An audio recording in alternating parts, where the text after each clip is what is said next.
moment comes, which comes but rarely in history, when we step out from the old to the new, when an age ends, and when the soul of a nation, long suppressed, finds utterance.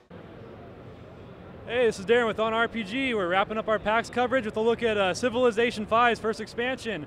Can you introduce yourself and tell us a little bit about what's coming? Sure, my name is Dennis Shirk. I'm the producer on Sid Meier's Civilization V, Gods and Kings. And we're here showing off the expansion and all the new game systems, religion, espionage, and everything else that comes along with it.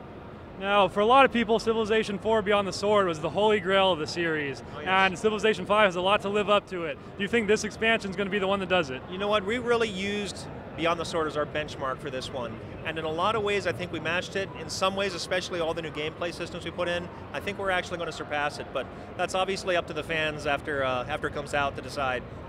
Can you tell us how the espionage system is going to work? Well, the espionage works a little bit different than it did in Civ 4. About the only thing they share in common is stealing tech. But basically what we do is we unlock the whole thing at Renaissance as soon as any player gets into the Renaissance, and everybody gets one spy. They're not units running around on the map, they're kind of contained in their own UI, and then you get an additional spy with each area you go into.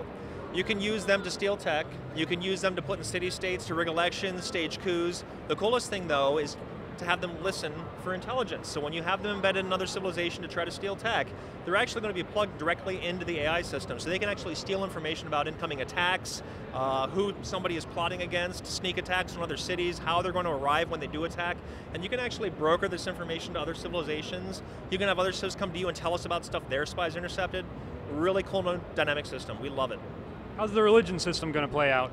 Oh, the religion system is really cool. Ed really wanted to make it a system that you tailor your religion for your own civilization every time you play. So you can use a common name or a symbol like Christianity, Judaism, etc. You can name it your own thing, like in the demo we did Sidism, because we all worship at the altar of Sid. But basically you choose beliefs that's going to tailor your strategy. So whether it's plus food from camps or just war, which makes your fighting around enemy cities more powerful, there's something in there for every strategy. So it's really going to cause players to have to throw over their shoulders their previous strategies that they played with. Is that going to play into the civic system in any way? With the policy system? Yes. Religion basically is not playing hand in hand with the policy system. They actually clash with each other. Religion system is much more prominent in the early game, but the way it affects diplomacy and other civilization actually fades out. The policy system is actually what fades in the later games. So the last three branches of the policy tree, order, autocracy, freedom, that's going to matter diplomatically. So when two civs choose freedom, they're going to like each other. If I choose autocracy, somebody else choose freedom, we might not be so willing to work together. So it's two completely different ideologies that are in play during the game. I hear there's some big changes coming to the Navy side of the game. Can you discuss this? Yeah, we've rewritten the complete AI for the system. We've split them off now so that we only had ranged before. Now we have ranged and melee, so you actually have to pay attention when those roving navies are going around the world. You can't just wave at them as they go by, because they can and will take and sack a city and capture it. It's really going to cause people to rethink the way that they play their naval game. Now, it wouldn't be a Civ update without new civilizations being introduced. What do we have coming?